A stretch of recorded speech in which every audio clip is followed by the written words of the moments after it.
Never sell yourself short. Today we're going to be discussing why you should never sell yourself short. And in the context that we're going to be using that in, we're going to be talking about how your ability to achieve happiness and success within your life. So, the other day I attended a webinar with the famous motivational speaker, Brian Tracy. Now, this webinar was based on public speaking and how to improve or enhance your ability to present a message to a large crowd. Now, that's what I want to do. And in that moment, I realized that I was doing it all wrong when it came to my YouTube channel, and especially on my Worth Wednesday series. I realized that I had not been writing anything down. And my excuse or reason for this was I wanted to be as authentic as possible, and I wanted my messages to sound like they were coming from the heart. Now, if I had written my things down, I feel like my messages would have been even better. And now I'm in the process of changing my strategy when it comes down to my Worth Wednesday series. Now, also in that webinar, Brian Tracy talked about making money through public speaking and how you could accumulate a large amount of money when you get great at it. So today, from this day forward, I'm going to be practicing my public speaking through this lens.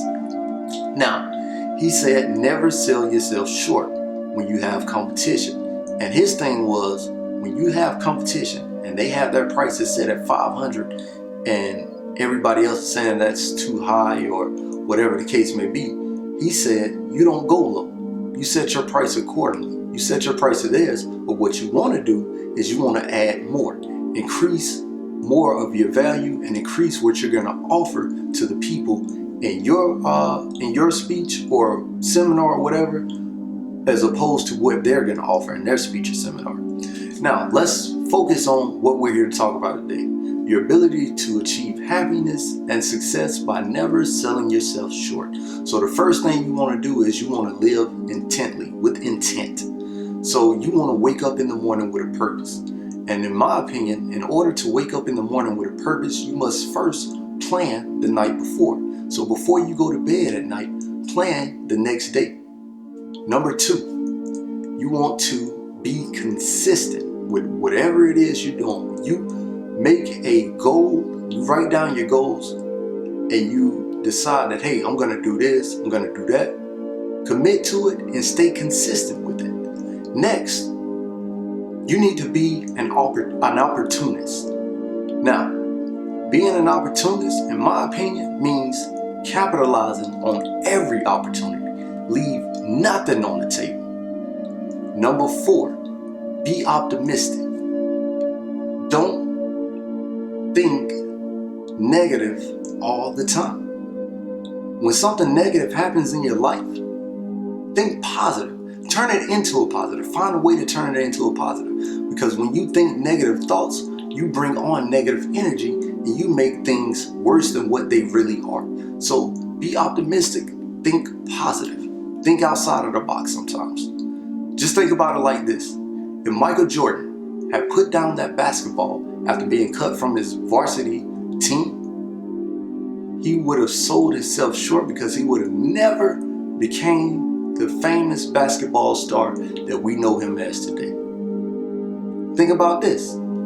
If Tyler Perry had not used his last bit of money wisely and started producing those plays that he produced when he was just getting himself on, he would have sold himself short. And the last thing I want to leave you with today is that Les Brown. I like Les Brown. We all know Les Brown, another famous motivational speaker. Les Brown said, as long as you're breathing, you still have work to do. Never sell yourself short. As long as you're breathing, you still have work to do. And I'm going to share another thing with you before I go.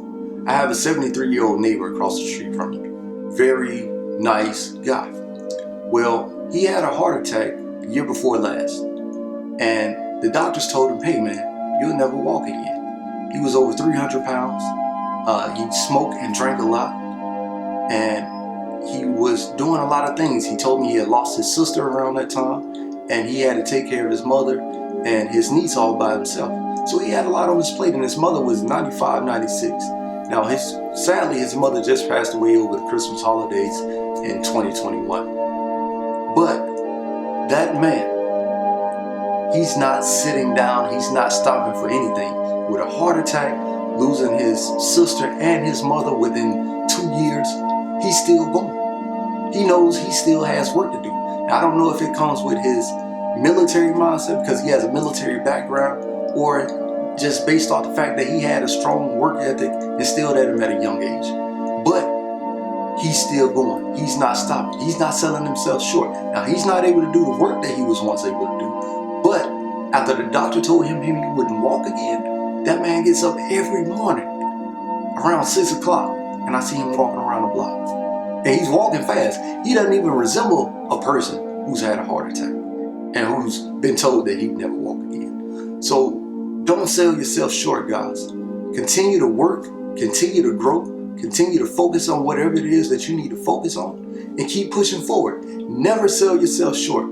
Thank you all for tuning in again. We'll see you all on the next one. Peace.